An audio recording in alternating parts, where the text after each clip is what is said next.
मैं भगवती जगदम्बा के उस स्वरूप को चिंतन कर रहा हूँ, उस स्वरूप का विवेचन कर रहा हूँ जो अपने आप में पूर्ण लक्ष्मी प्रदायक है, जो अपने आप में पूर्ण धन सुख और सौभाग्य प्रदायक है, जो जीवन में सारे मनोरथों को पूर्ण करने वाली है और जो जीवन के भोग और मोक्ष दोनों को एक साथ प्रदान करने में समर्थ है। ऐसी भगवती जगदम्बा को मैं भक्ति भाव से शीश झुकाकर प्रणाम करता हूँ और मैं आपको आशीर्वाद देता हूँ जो माँ के रूप में आप पर हमेशा बरदस्त बनाए रखे।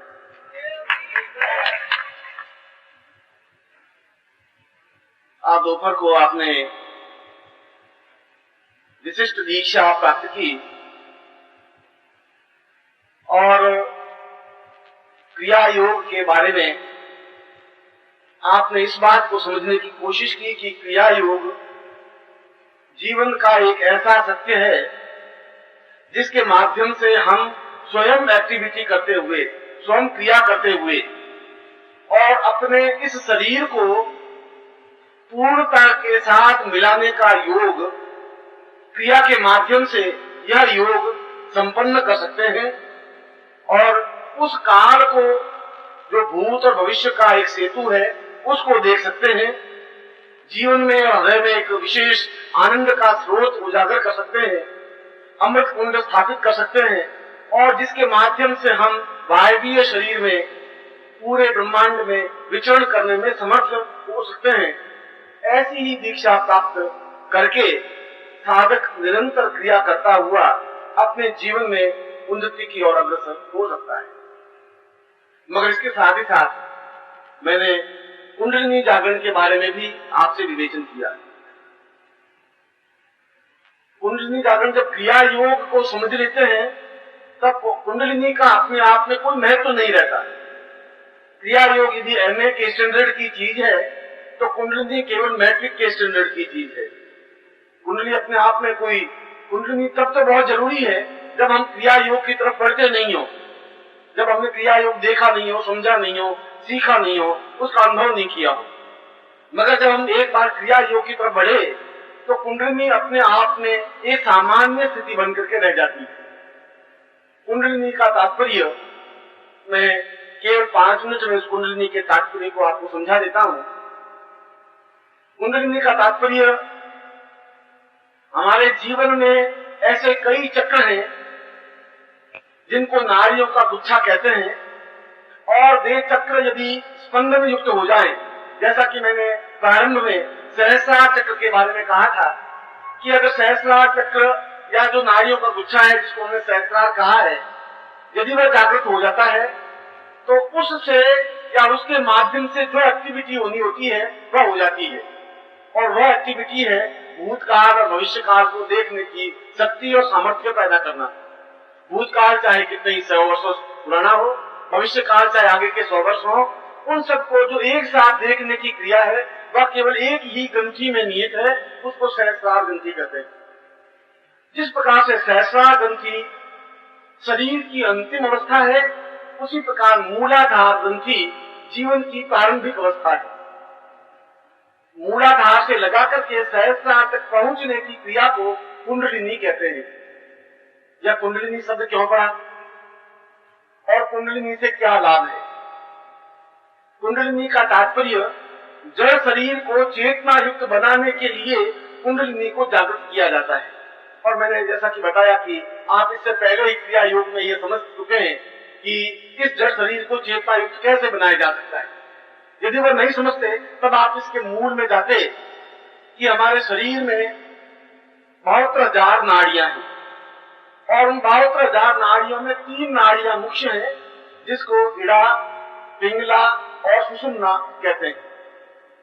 तीनों ही नाड़ियों का प्रारंभ या उद्गम रीढ़ की हड्डी जहां समाप्त होती है, उस रीढ़ की हड्डी के समाप्त होने के स्थान से इसका प्रारंभ है और पूरे शरीर में ये नाड़ियां प्रवहित हैं। आज्ञा चक्र में केवल सुषुम्ना नाड़ी है और वे दोनों नाड़ियां जो इड़ा और पिंगला है वे मस्तिष्क तक पहुंचती हैं। इन तीनों का अलग अलग स्थान है। हृदय पक्ष तक पहुंच करके समाप्त हो जाने की क्रिया जो नाड़ी है वह पिंगला है। जो मस्तिष्क दिमाग तक पहुंचती है, मस्तिष्क तक पहुंचती है, वह इड़ा है। और जो आज्ञा चक्र तक पहुंच करके रुक जाती है वह सुषुम्ना है। जो केवल बुद्धि से ही कार्य करते हैं उनकी इड़ा अपने आप में ज्यादा जागृत होती है। जो हृदय पक्ष को लेकर के चलते हैं उनकी सुषुम्ना और पिंगला नाड़ी ज्यादा प्रभावित है। और जो केवल भौतिक और आध्यात्मिकता का संगम करके आगे की ओर बढ़ते हैं वे सुषुम्ना नाड़ी को लेकर के बढ़ते हैं।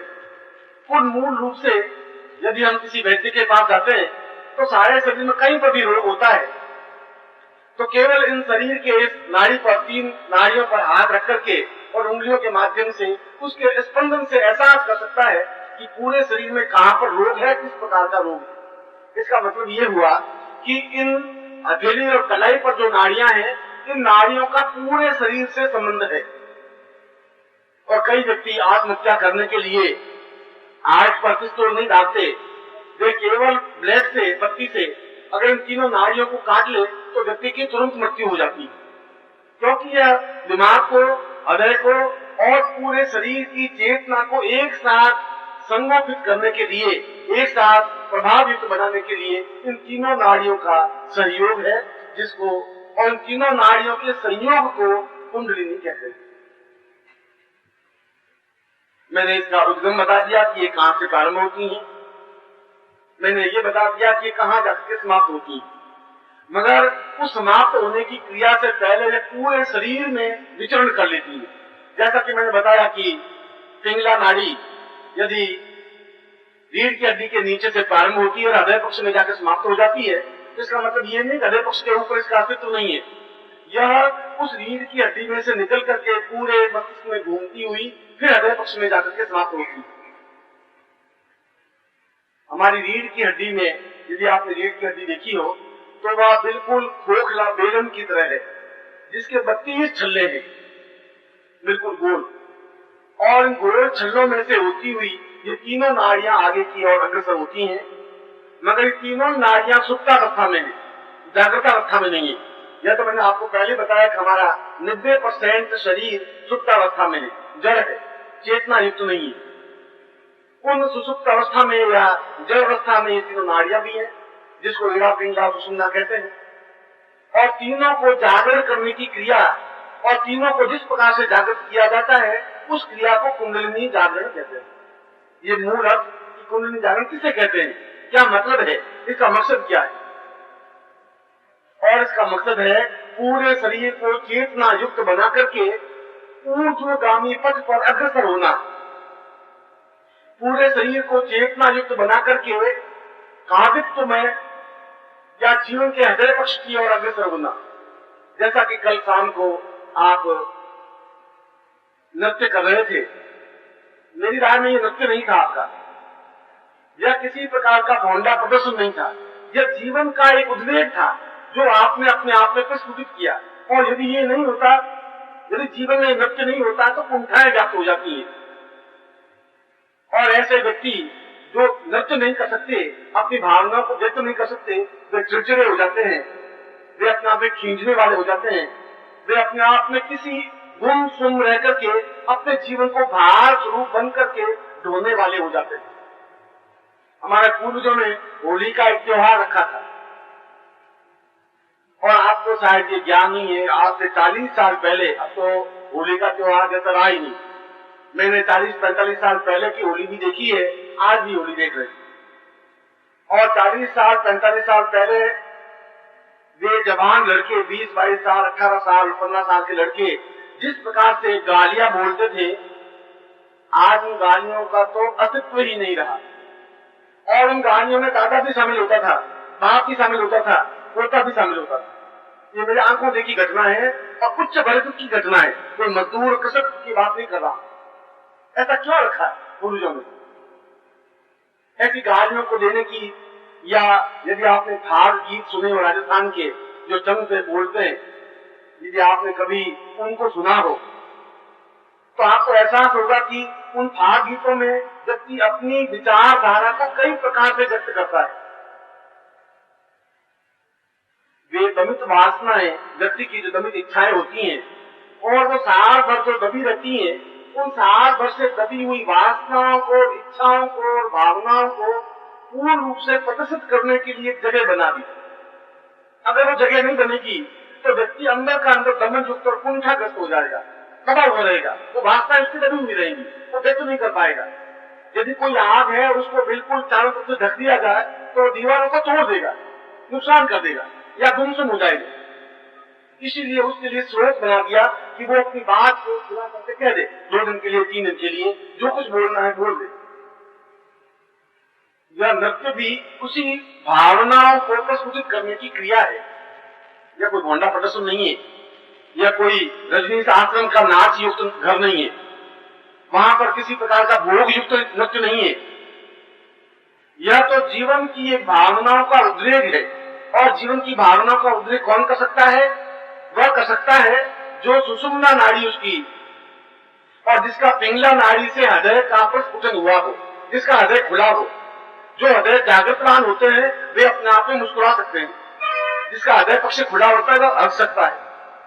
आपने शायद अट्टहास शब्द डिक्शनरी में तो पढ़ा होगा कि हमारे पूर्वज अट्टहास करते थे, जोरों से हंसते थे। मगर आज तो अट्टहास जैसा शब्द हम सुनते हैं, देख नहीं सकते। कोई व्यक्ति जोरों से हंसे तो मैं सोचता हूँ ये तो बहुत बड़ी असभ्यता है। अरे बड़ा असभ्य है, गंवार की तो हंस रहा है जोर से, ही क्या हंस रहा है? घर की अगर लड़की 15-17 साल की हंसने लग जाए तो अगर तुझे शर्म नहीं आती? बहु बेटियों के लक्षण है, तो हंसती है, तुझे हंसना नहीं चाहिए। रोती हुई लड़की, रोता हुआ लड़का बड़ा अच्छा लगता है, गुमसुम रहे, बोले नहीं, वो बड़ा गंभीर लड़का, वो बड़ा अच्छा लड़का। जो हंसे, जो अट्टहास करे, जो मुस्कुराए, वो अच्छा लड़का, छिछला लड़का। ये हमारे असभ्यता का हमारे ऊपर एक आवरण है। व्यक्ति अट्टहास के द्वारा अपनी भावना व्यक्त करता है, मुस्कुराने के साथ अपनी भावना व्यक्त करता है। शुद्ध हंसी होनी चाहिए, निर्मल हंसी होनी चाहिए। ये जो होली के त्योहार और ये जो नृत्य कलाओं का चिंतन और अपने आप में निमग्न हो जाने की क्रिया, ये तो चैतन्य महाप्रभु से प्रारंभ हुई है, कोई आज से तो प्रारंभ हुई नहीं। रजनीश ने तो उसमें एक भोंडा रूप धारण कर लिया, बिल्कुल नग्न होकर के नृत्य करने की क्रिया को उन्होंने जीवन का सुख मान लिया। ऐसा हमारे शास्त्र में नहीं है। हमारे शास्त्र में नृत्य अनिवार्य है। अब तो मैं नहीं कह सकता, मगर उस समय शादियों के समय में घर की बहू बेटियां नाच करती थी दूल्हे के सामने। आज तो मैं नहीं कह सकता, राजस्थान में ऐसा होता था।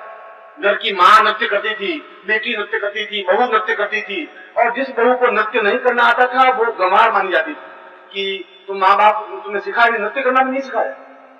नृत्य जीवन का एक अनिवार्य अंग था। अब तो अनिवार्य अंग बदल गए हैं। क्लब में जाना, 3 पत्ती खेलना, शराब पीना, सिगरेट के चले, वह भी जीवन का एक प्रस्फुटितकरण है। आपकी जो दमित वासना है और निकलने की कहीं क्रिया नहीं, तो वहां वो तो रखनी ही पड़ेगी आपको। अगर आप उसको यहाँ बांध कर देंगे तो वो सिगरेट पीने लगेगा। अगर आप यहाँ उसको ढक देंगे तो बाथरूम में जाकर के वो शराब की घूंट पिएगा। उनकी जो दबी हुई भावना निकलेंगी, उससे ये ज्यादा अनुकूल तरीका है। वो चाहे 50 साल का व्यक्ति हो, वो चाहे 80 साल का व्यक्ति हो, वो चाहे 8 साल का व्यक्ति हो, भावना तो जीवन की हो ही सकती है। इस कुंडलिनी जागरण के माध्यम से भी उस सारे जीवन का आनंद अपने आप में प्रस्फुटित होता है, और प्रस्फुटित होकर के अपने आप में नर्तन युक्त व्यक्ति बन जाता है। नृत्य करता है आंखों के माध्यम से, नृत्य करता है शरीर के माध्यम से, नृत्य करता है चेतना के माध्यम से, नृत्य करता है बात के माध्यम से। बात ऐसी कहता है सटीक कि सामने वाला एहसास करने लग जाता है कि कुछ उत्तर हुआ। तुरंत उत्तर दिया जाए और सटीक उत्तर दिया जाए, अपने आप में बहुत बड़ी कला होती है। ये सब ज्ञान, और जैसा मैंने सुबह आपको सुख और आनंद में डिफरेंस बताया था कि सुख तो हम पैसों से प्राप्त कर सकते हैं, क्योंकि हम उसको सुख मानते हैं। आनंद प्राप्त नहीं कर सकते। आनंद प्राप्त करने के लिए तो अंदर की सारी वृत्तियां जागृत करनी पड़ती हैं, और वे सारी वृत्तियां जिस प्रकार से जागृत होती हैं, उन सारी जागरण क्रिया, जागरण वृत्ति को कुंडलिनी जागरण कहा जाता है। यह उसका मूल बेस है, यह उसका मूल आधार है। कुंडली जागरण के तरीका क्या है, किस प्रकार से कुंडली जागरण करें? क्योंकि कुंडली का मूल बेस, मूलाधार है, उसके बाद स्वाधिष्ठान चक्र है, उसके बाद हृदय पक्ष में चक्र है, उसके बाद मेहम चक्र है, आज्ञा चक्र है और सहस्रार चक्र है। उन एक एक करके चक्रों के जागरण करने की क्रिया का बेस क्या है, आधार क्या है? शास्त्रों में इस बात को स्पष्ट रूप से बताया है कि व्यक्ति सही अर्थों में सांस लेना भूल गया है। सांस लेने की क्रिया का ज्ञान नहीं है। आप सांस ले रहे हैं मगर आपको सांस लेना आता ही नहीं, क्योंकि सांस का संबंध सीधा नाभि से है। सांस का संबंध नाक से नहीं है। जब आप सांस लेते हैं तो सीधा नाभि का प्रदेश या नाभि स्थल अपने आप में स्पंदन युक्त होना चाहिए। यदि आपको देखना है तो अपने 4 महीने के बच्चे को, जो खाट पे लेटा हुआ है, केवल 4-6 महीने के बच्चे को आप लेट करके देखिए, वो नींद ले रहा है, सांस ले रहा है, उसका पेट की नाभि थर-थर हिलती, स्पंदन युक्त होती, पूरी नाभि बराबर उसकी धड़कन युक्त बनी रहती है। और आप सांस लेते हैं तो नाभि पर, तो पूरे पेट पर पता ही नहीं पड़ता नाभि कहां है ही कहां नाभि। उस पूरे लंबे चौड़े प्रदेश में घुसी हुई नाभि कहां है, क्या मानता? अब वहां कहां स्पंदन होगा? हमने बड़ा तार पोस करके मक्खन घी खिला खिला करके पूरा के रखा है। अब मैं पूछू नाभि कहां है, कि यहाँ कहीं होगी गुरु जी, अब थोड़ा देखना पड़ेगा, कुछ अभी तो कुछ पता नहीं है। और मैं कहूँ कि जो नाभि का स्पंदन कर भाई, अब नाभि का स्पंदन क्या, आप कितने सांस लें तो पेट न तो कुछ अंदर जावे न तो पेट बाहर आवे। सांस लेने की सही प्रकार से ज्ञान यदि प्राप्त करना है तो उस 6 महीने के बच्चे से सीखना चाहिए कि सांस कैसे ली जाती है। सांस का सीधा संबंध नाभि से होता है, और जो सांस लेकर के सीधा नाभि को स्पंदन कर सकता है तो वह अपने चक्रों को स्वतः जागरण कर सकता है। मगर हमारे सारे शरीर में दुर्गंध युक्त वायु भरी हुई है। पेट तो फूला हुआ है, जहां कोई चीज नहीं होती वहां वायु होती है। अगर शरीर में कुछ नहीं है, या तो नाड़ियां होगी या मांस होगा, रक्त होगा, और कुछ नहीं होगा तो हवा होगी, वायु होगी, जिसको आप गैस से ट्रबल कहते हैं, जिसको आप गैस कहते हैं, जिसको आप किसी भी नाम से पुकार सकते हैं। वह वायु जब आप सांस लेते हैं तो कंठ तक यह वायु जाती है, बस। कंठ के बाद में वायु नीचे उतरती ही नहीं जो आप सांस ले रहे हैं। और मैं कह रहा हूं आपको नाभि तक सांस लेना चाहिए, क्योंकि नाभि तक सांस लेंगे तो मूलाधार जागृत होगा। मूलाधार जागृत करने के लिए कुछ फोर्स लगाना पड़ेगा। ये एक जगह है, इसको आप लगाएंगे तक, ये बिल्कुल सुप्तावस्था में 15, 20, 25, 50, 100, 200 धक्के लगाएंगे तब ना जागृत होगा। यदि सांप कुंडली मार करके बैठ जाए तो आपने संपेरे को देखा होगा कि कुंडली बजाता है, फिर भी वो उठता नहीं है तो हाथ से छेड़ता है, उसको 2-3 बार छेड़ता है, गोचा लगाता है, फिर वो फन फैला करके खड़ा होता है। क्योंकि सुप्तावस्था में वो कुंडली है, उसको जागृत करने के लिए कुछ छेड़ने की जरूरत है, धक्का देने की जरूरत है। और अंदर जो नाभि में कुंडली है उसको धक्का कहां से देंगे आप? उसको धक्का देंगे ऊपर से सांस लेकर के फोर्स से सांस छोड़ने की क्रिया से, और कोई तरीका ही नहीं। कोई लकड़ी के तिनके से या लकड़ी से तो उसको धक्का दे नहीं सकते। उसको जोरों से सांस लेंगे, और सांस इतनी गहराई से लेंगे कि वह सीधा नाभि में जो स्थित चक्र है उस पर धक्का लगाए। 1 बार, 2 बार, 4 बार, 6 बार, 25 बार, 50 बार, और धक्का लगेंगे तो अपने आप जागृत होगी। जागृत होगी तो कुंडली जागृत होकर आगे की ओर अग्रसर होगी। ये सबसे पहली कठिन क्रिया यही है कि धक्का हम लगाएं कैसे। धक्का लगाएंगे जोरों से सांस लेना और जोरों से सांस लेने की क्रिया से, इसको भस्त्रिका कहते हैं।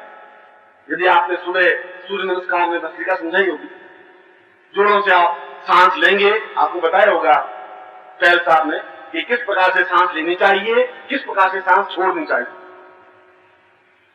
जब आपकी यहां तक गंदी वायु पूरी भरी हुई है, क्योंकि अन्यथा पेट फूल नहीं सकता। पेट आपका फूला हुआ है तो उसमें और कुछ नहीं है, अन्न नहीं है, उसमें वह गैस भरी हुई है, जैसे गुब्बारे में गैस भरी हुई है। उस गैस को बाहर निकालने की क्रिया के लिए भस्त्रिका अत्यावश्यक है। और जब पहली बार आप सांस जोरों से लेंगे तो कंठ में से थोड़ी दुर्गंध वायु निकलेगी, फिर थोड़ा आगे बढ़ेगी, थोड़ा आगे बढ़ेगी। जितनी भी भस्त्रिका आप करते रहेंगे तो धीरे धीरे धीरे धीरे उस स्थान तक पहुंच जाएंगे। 5 दिन बाद, 10 दिन बाद, 15 दिन बाद, महीने भर बाद, कि वह पूरा प्रदेश खाली होगा। जो सांस लेंगे सीधा वहां पहुंचेगा और वहां से सांस बाहर आएगी। मगर इस सांस लेने को, जो भस्त्रिका लेने को जो कहते हैं, वह पूरा फोर्स के साथ ले, पूरी फोर्स से अंदर की सांस बाहर निकाले। बाहर निकालेंगे पूरी फोर्स के साथ, उतनी गहराई के साथ सांस ले सकेंगे। इसलिए हमारे पूर्वजों ने कहा कि सुबह उठ करके जल्दी गहरी सांस लेनी चाहिए, ऐसा पूर्वज कहते थे। गहरी सांस लेने का मतलब है आप अंदर तक सांस ऑक्सीजन जा सके, और जा नहीं पा रही है, जा नहीं पा रही, सैकड़ों प्रकार की बीमारियां हैं, सैकड़ों प्रकार के रोग हैं, और रोग अपने आप में मौत मृत्यु है। यदि व्यक्ति को कुंडली जागरण का ज्ञान हो, सीधा नाभि स्तर तक पहुंचने की तो ज्ञान हो, तो उसकी मृत्यु होने की क्रिया, रोग युक्त होने की क्रिया का आभास नहीं हो सकता। इसीलिए इतनी जोर से, इतनी फोर्स से सांस एकदम से बाहर निकाले कि ऐसा लगेगा जैसे सीना फट जाएगा, और उतनी जोर से सांस को आप खींचे। इन दोनों क्रियाओं को निरंतर करते रहने से एक स्टेज ऐसी आती है, वो कब आएगी?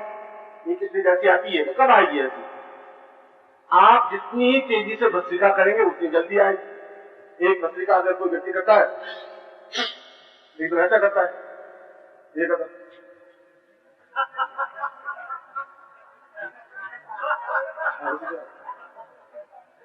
अब आप 25 साल करते रहे भस्त्रिका, गुरु जी भस्त्रिका कर रहे हैं, कुछ हुआ नहीं। अब शरीर का तकलीफ नहीं होनी चाहिए, बड़ी मेहनत से बनाया है। आप भले कुछ भी करते रहे, हम ये गड़बड़ नहीं होने देंगे।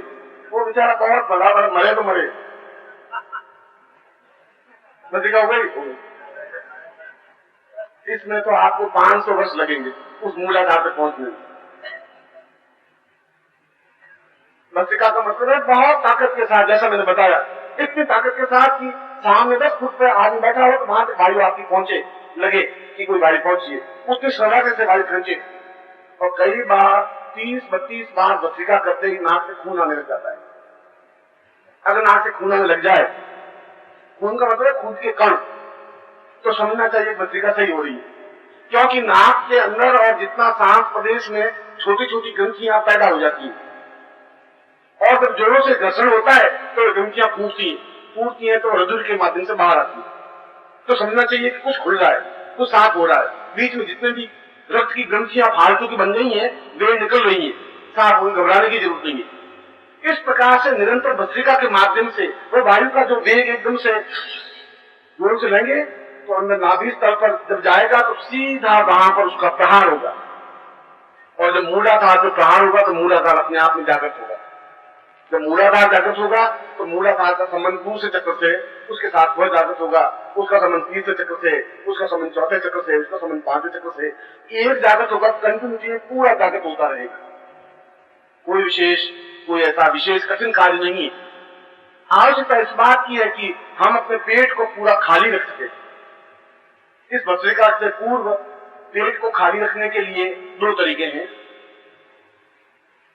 एक तरीका तो यह है कि आदमी को भोजन कम करना चाहिए, ऐसा तो डॉक्टर भी यही कहते हैं। यदि आदमी आटा खाना छोड़ दे तो आदमी मर नहीं सकता, ये गारंटी चैलेंज की बात है। वो आटा खाता है इसलिए मर जाता है। यदि उसकी बिल्कुल साफ और तत्वों पर, इन लोगों पर जो वनस्पति है उस पर अगर जिंदा रहता है तो व्यक्ति की मृत्यु मोरार देसाई तुम्हारे मुंबई में छिन्नू साल के 96, और छिन्नू साल की अवस्था में भी वो कहता है कि मैं प्रधानमंत्री मुझे बनाए तो मैं बिल्कुल तैयार हूं, फिजिकली फिट हूं, कोई मुझे कमी है ही नहीं।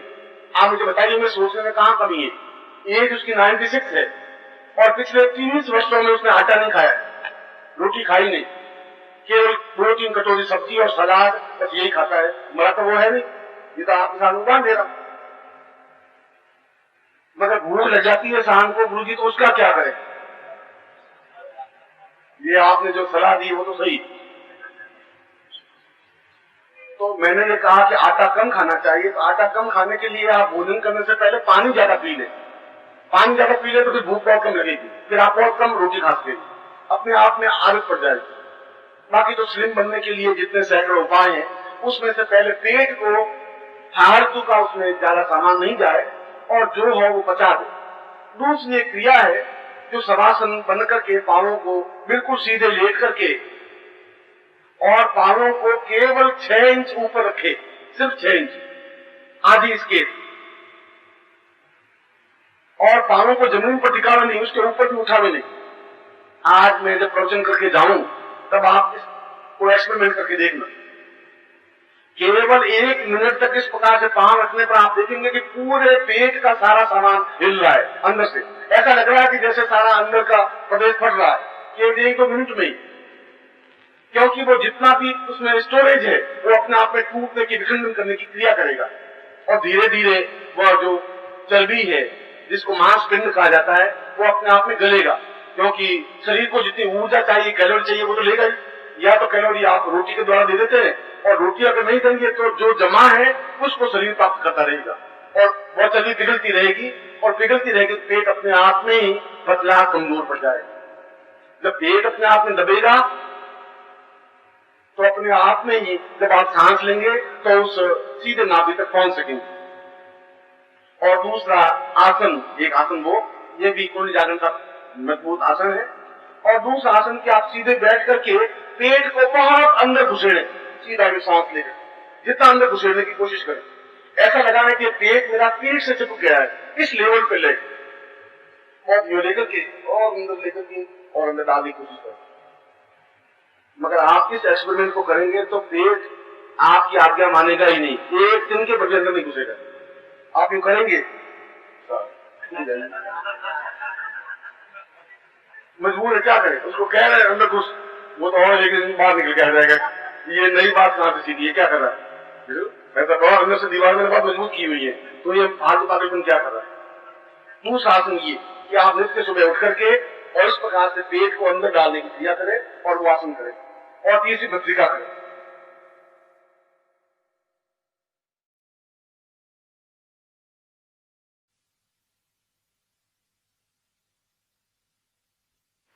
इन तीनों क्रियाओं के माध्यम से मूलाधार जागरण करने की क्रिया प्रारंभ होती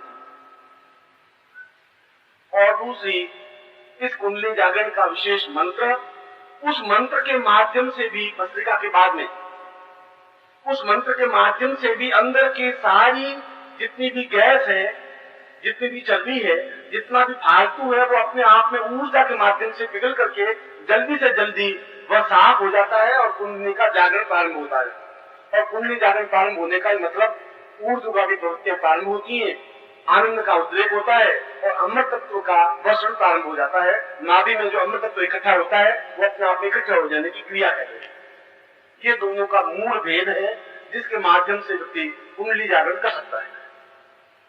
मैंने आपको कुंडली जागरण के बहुत सरल और सामान्य सिस्टम पेचीदगी में गया न, मैं ये बताया कि कुंडली क्या है, कुंडली का ब्रह्म क्या है, कुंडली का माया से क्या संबंध है, कुंडली किस प्रकार से आंखें खाती है, कुंडली ऊपर वर्तुल कैसे कराती है, इससे तुम्हारा कोई मतलब नहीं।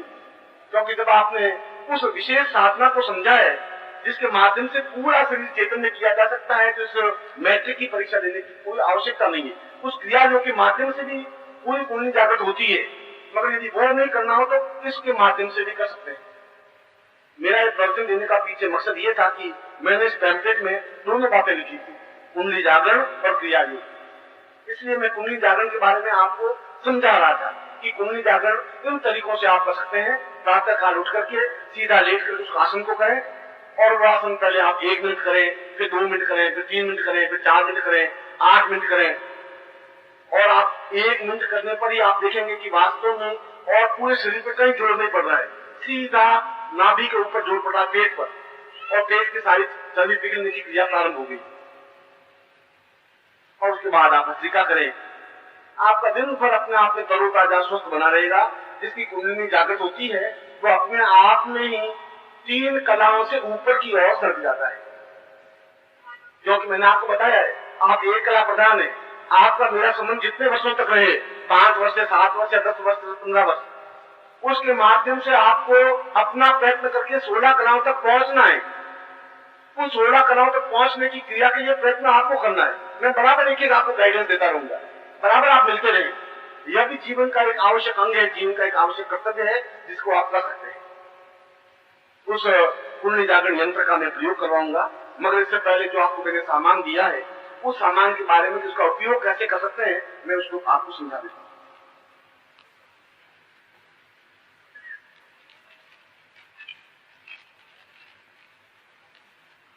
पेज नंबर 5 निकालें और पेज नंबर 5 में चेतना सिद्धि, प्राणमय सिद्धि ब्रह्म वर्चस्व सिद्धि और तांत्रोक्त गुरु सिद्धि, ये 4 यंत्र आपको दिए। इनका मतलब क्या है? चेतना सिद्धि का मतलब है पूरे शरीर को चैतन्य करने की क्रिया, जिससे कि हम उस शरीर चैतन्य होगा तो हम कुंडली जागरण कर सकेंगे, शरीर चैतन्य होगा तो हम जीवन में रोग रहित हो सकेंगे, शरीर चैतन्य होगा तो हम क्रिया योग को अग्रसर हो सकेंगे।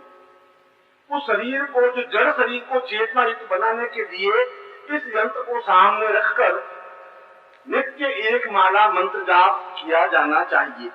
ये मंत्रात्मक प्रयोग है, यह मैं क्रियात्मक प्रयोग समझाया। मंत्रात्मक प्रयोग के माध्यम से भी क्रिया योग हो सकती है। चेतना मंत्र मैं आपको लिखा देता हूं, आप नोट कर लीजिए।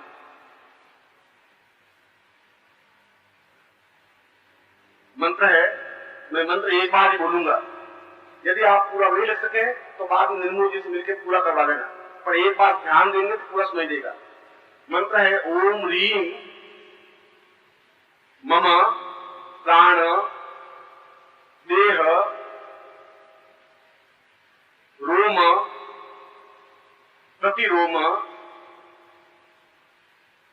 रोम प्रतिरोम चैतन्य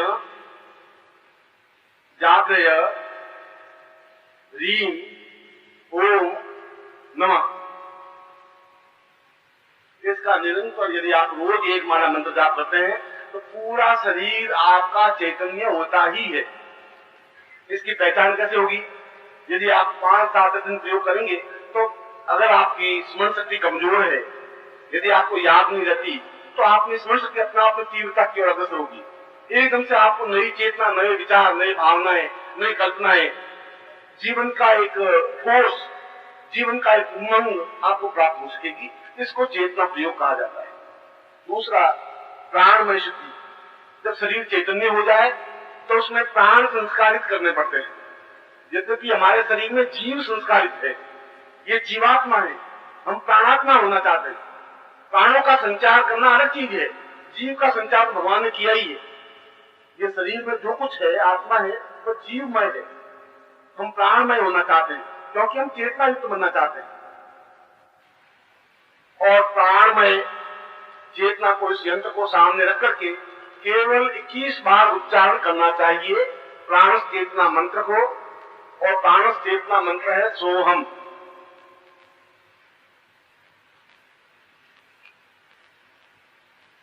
तीसरा, ब्रह्म वर्चस्व सिद्धि। जब प्राण शरीर में प्रवाहित होंगे तो व्यक्ति ब्रह्म की ओर अग्रसर होगा, ब्रह्म को पहचानने की ओर, सहस्रार की ओर अग्रसर होगा।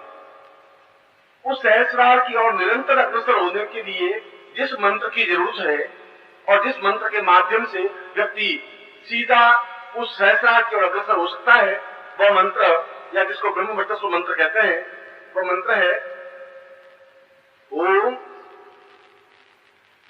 ब्रह्म वही, व के ऊपर 2 मात्राएं, ब्रह्म वही रसो हम, रसो हम, रसो हम।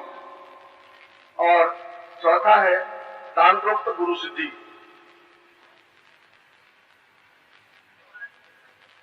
एक माला में तांत्रोक्त गुरु सिद्धि का तात्पर्य है कि गुरु को अपने आज्ञा चक्र में स्थापित कर देने की क्रिया मंत्रोक्त रूप से। वह तो मैंने क्रिया योग के माध्यम से समझाया, मंत्र के माध्यम से भी आज्ञा चक्र में गुरु को स्थापित किया जा सकता है।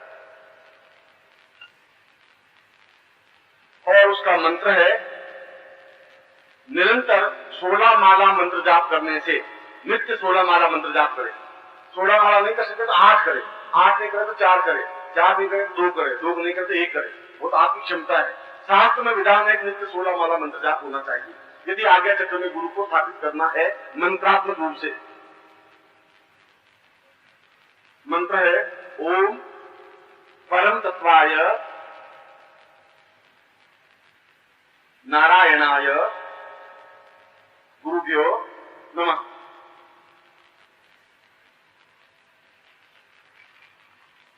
फिर आप पन्ना पलटिए, 22 तारीख में लिखिए सहस्रार सिद्धि प्रयोग।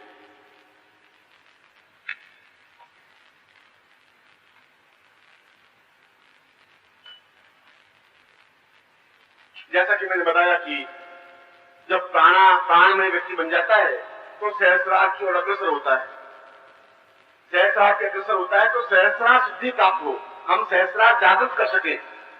जब सहस्रार जागृत कर सकेंगे तो पूरा अमृत पूरे शरीर में प्रवाहित हो सकेगा, जिसको अमृत तत्व शरीर कहा जाता है, अमृतमय शरीर कहा जाता है।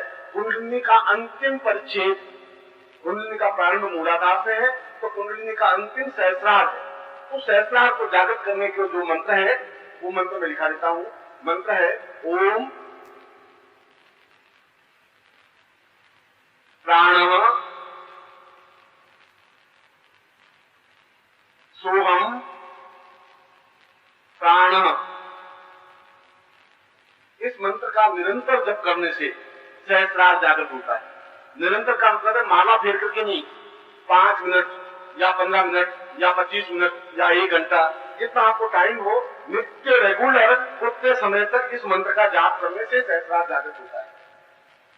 यदि पहली बार आप 15 मिनट करें तो नित्य फिर 15 मिनट करें। इसलिए उसके बाद में है क्रिया योग सिद्धि। क्रिया योग की मैंने बात आपको समझाया है, वो अपने आप में पूर्ण प्रैक्टिकल है, मगर मंत्र के माध्यम से भी क्रिया योग सिद्धि होती है। क्योंकि जब आप जीवन काल में जाएंगे तो हजारों सन्यासी मिल सकते हैं, आपको कोई भी मिल सकता है।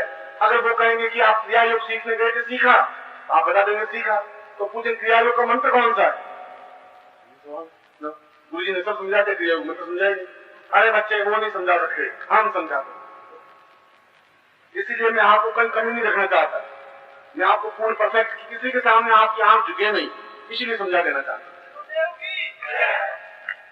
क्रिया योग मंत्र है जिस मंत्र के माध्यम से पूर्ण क्रिया योग होता है। मंत्र है ओम क्लीम, आधा क और ली, क्लीम 2 बार लिखे, ओम क्लीम क्लीम जीव प्राण आत्म क्लीम क्लीम फट।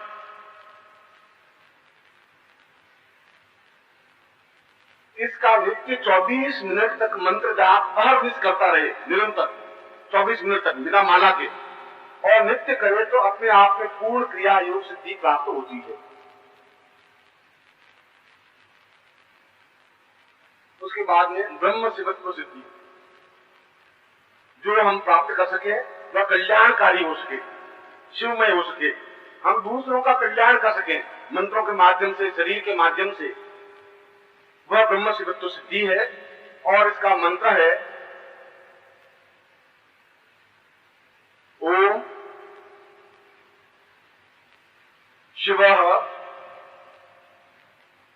ब्रह्म वै शिवः।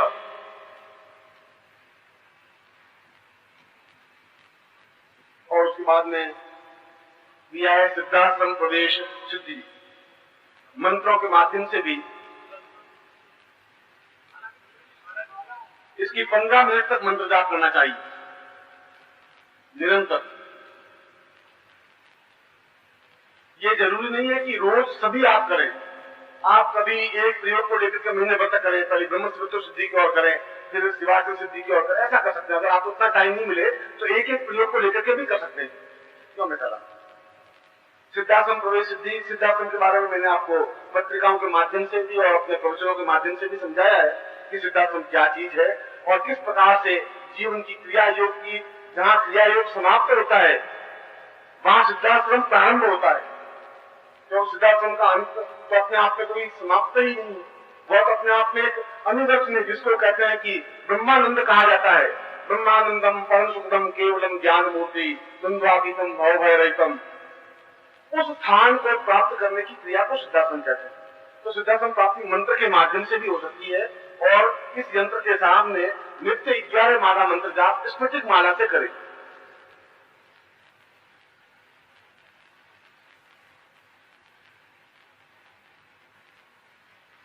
और सिद्धाश्रम मंत्र है ओम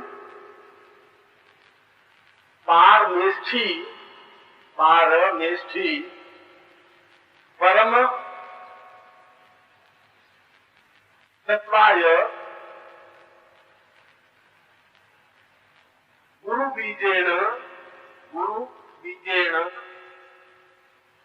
फट। इसका मंत्र जाप जितना ही आप पूर्णता के साथ, लगन के साथ मंत्र जाप करेंगे, उतनी ही सफलता आपको ज्यादा मिल सकेगी। इसके आगे का प्रयोग है सबीज सिद्धि। सबीज सिद्धि का तात्पर्य, जब व्यक्ति साधना कर लेता है, जब एक पौधा बड़ा होता है तो पौधे में कोई ताकत नहीं होती। पौधा जब छायादार पेड़ बन जाता है तो उसके ऊपर फल लगते हैं या फली लगती है। उसमें से जो बीज होता है, उस बीज से वापिस दूसरा छायादार पेड़ लगाया जा सकता है। अगर गुरु बने तो गुरु खुद इतनी क्षमतावान बन सके कि वापिस दूसरे शिष्य को भी उतना ही क्षमतावान बना सके। ऐसी स्थिति को सबीज प्रयोग कहते हैं। आप उस स्टेज पर पहुंचे जब आप स्वयं तो सिद्ध होंगे, मगर आप अपनी तपस्या की ऊर्जा से दूसरों को भी, अपने शिष्य को भी उस लेवल तक लाने में क्षमतावान हो सके। ऐसी स्थिति को सबीज प्रयोग कहते हैं, बीज युक्त प्रयोग कहते हैं। और इसका मंत्र है, सिर्फ एक अक्षर का मंत्र है, गुम, जो गुरु बीज है। छोटा गु और उसके ऊपर बिंदी।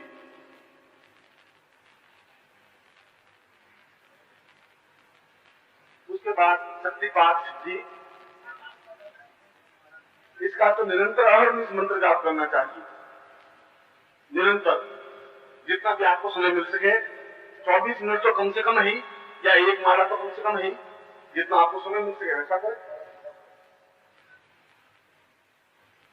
उसके बाद में शक्तिपात का तात्पर्य, जब आप गुरु बन जाते हैं, देखो सबीज के बाद मैंने इसको सिस्टम लिया है, पूरे सिस्टमेटिक समझा रहा हूँ कि आप शुरू में कहां से कर रहे थे, कहां पहुंच रहे हैं। अब आप गुरु स्तर पर पहुंच रहे हैं, और गुरु स्तर पर पहुंच के जब दूसरे शिष्य को आप तैयार कर रहे हैं बीज दीक्षा देते हुए, मगर उसके बाद भी यदि शिष्य सीख नहीं सके या उसको सफलता नहीं मिल सके किसी कारण से, पुराने पापों की वजह से, पुराने जन्मों की दोषों की वजह से, ध्यान की न्यूनता की वजह से, एकाग्रता की न्यूनता की वजह से, किसी वजह से अगर शिष्य सफलता नहीं प्राप्त कर सकता हो और यदि बराबर सेवा करता है, तो गुरु अपनी संचित तपस्या की शक्ति उसको देकर के भी सिद्धि प्रदान कर दे, उसको शक्तिपात कहते हैं। और शक्तिपात मंत्र है, ओम सम्मोहनाय ज्वल प्रदाय हुम। सम्मोहनाय ज्वल प्रदाय हुम। अगला प्रयोग है कायाकल्प सिद्धि। इसकी माला मैंने आपको बता दी कि आपको एक माला जपनी चाहिए, ज्यादा से ज्यादा 16 माला है। 1 मिनट जपना चाहिए और ज्यादा से ज्यादा 24 मिनट है। आप जो भी आपके लिए एडजस्ट होता है उतना करिए, क्योंकि मैं इतना प्रयोग दूंगा तो रोज 4 घंटे आप दे नहीं पाएंगे। इसलिए रोज 2 प्रयोग करें, फिर 2 के बाद फिर 2 प्रयोग करें, ऐसा कर सकते हैं। टाइम लिमिटेशन 24 मिनट होती है, माला लिमिटेशन 16 माला होती है।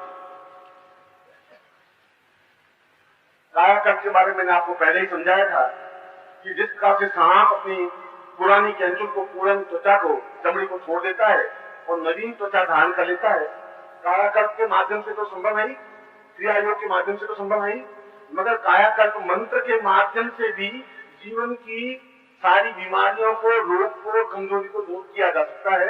इसको कायाकल्प कहते हैं। और नित्य 1 माला मंत्र जाप तो इसकी करनी ही चाहिए आप लोगों को। एक किसी पात्र में पानी भर दे, 2-4 तोला, और पानी के बीच में उस यंत्र को रख दे और फिर मंत्र जाप करें। मंत्र है,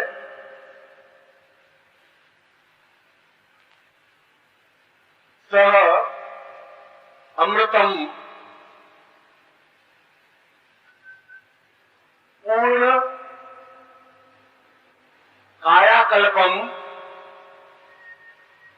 परमम वै नमः। और जाप करके उस यंत्र को उस पानी से बाहर निकाल दें, उस पानी को आप पी लें। ऐसा आप नित्य करें। सर का मतलब सर का आगे 2 विषय, और उसके बाद है ब्रह्मत्व सिद्धि प्रयोग।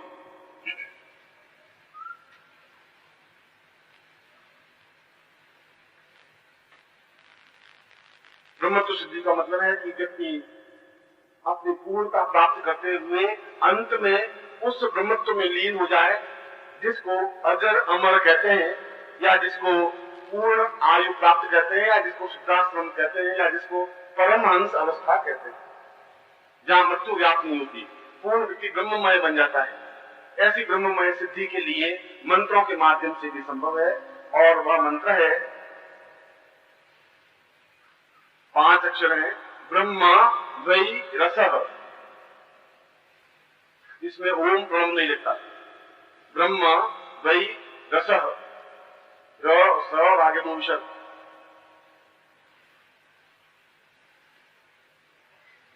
ये सारे यंत्र, कोई माला, एक माला,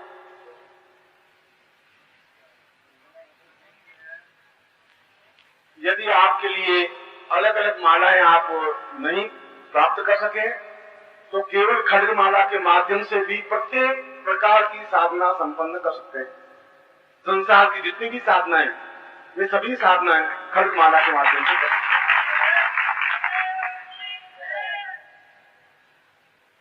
हैं। और पारद गुटिका अपने सामने रख करके साधना करने से बाहरी किसी प्रकार का प्रकोप व्याप्त नहीं होता, साधना में किसी प्रकार का व्याघात नहीं आता, किसी प्रकार का भूत प्रेत पिशाच यक्ष गंधर्व राक्षस किन्नर कोई आपकी साधना में विघ्न बाधा उपस्थित नहीं कर सकते। इसीलिए उस भगवान शिव के वीर्य प्रतीक को पार्द के रूप में सामने रखा जाता है, जिसको पार्द गुटिका कहा जाता है। और आपको पूर्ण सिद्धि मिल जाए, उस पूर्ण सिद्धि प्राप्ति के लिए जो साधना कर रहे हैं उसको सफलता मिले ही, उसको सच्चिदानंद स्मृति चिन्ह जो है उसको अपने सामने रख करके मंत्र जाप करना चाहिए, तो अवश्य ही सफलता प्राप्त होती है।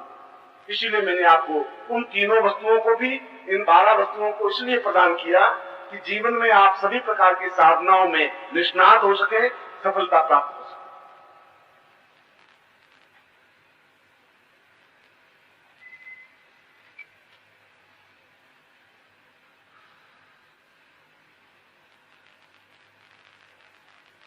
मैं सोच रहा हूं कि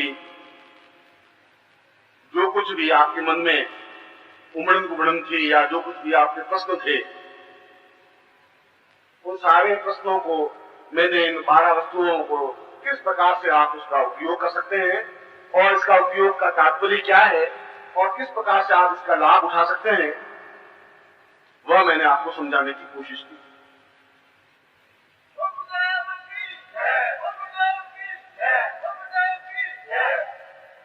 मैं आपको आशीर्वाद देता हूं कि आपको सफलता मिले, आपको सिद्धि मिले, और जीवन का पूर्ण आनंद प्राप्त हो सके।